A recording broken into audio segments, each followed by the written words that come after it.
So the first module for Strategic International Marketing is in the bag, and you've all been introduced to international marketing, cultural issues, and buying behavior, both in theory and in practice. Here's a brief wrap-up.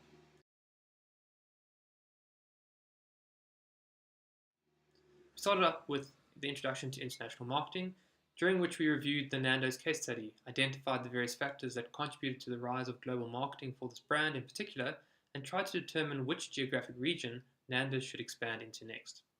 There was such a wide range of mixed responses from the class, which was actually great, and there was no clear winner, to be honest, which illustrates just how difficult it is to make these types of business decisions.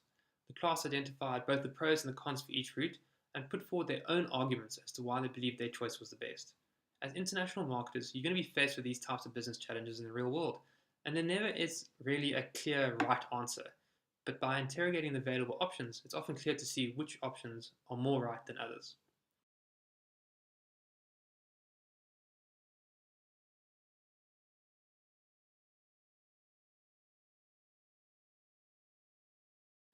In our class discussion, we looked at managing global organizational culture using the recent expansion of Where's My Transport from South Africa into the UK market.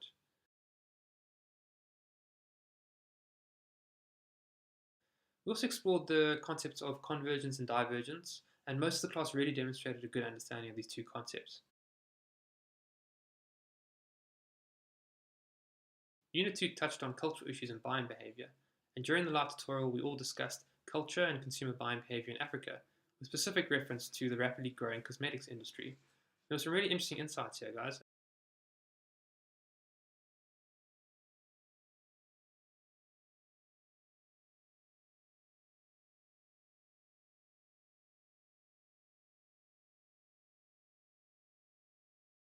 The marking rubric will not be provided. We take a very practical approach in this course, and we ask you guys to draw upon your own experience and your own knowledge and insights to answer and address the questions that are raised in the various assignments.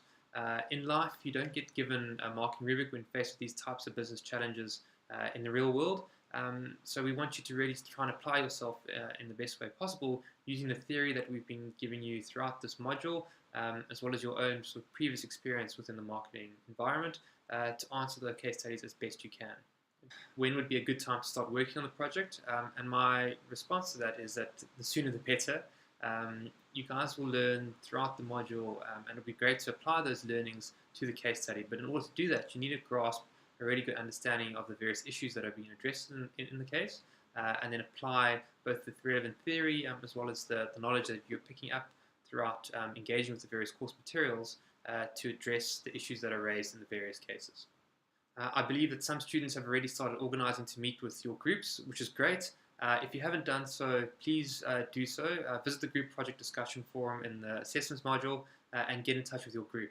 Again, the sooner you start that process, the easier it will be, especially when trying to manage the workload from the various courses that you've been given.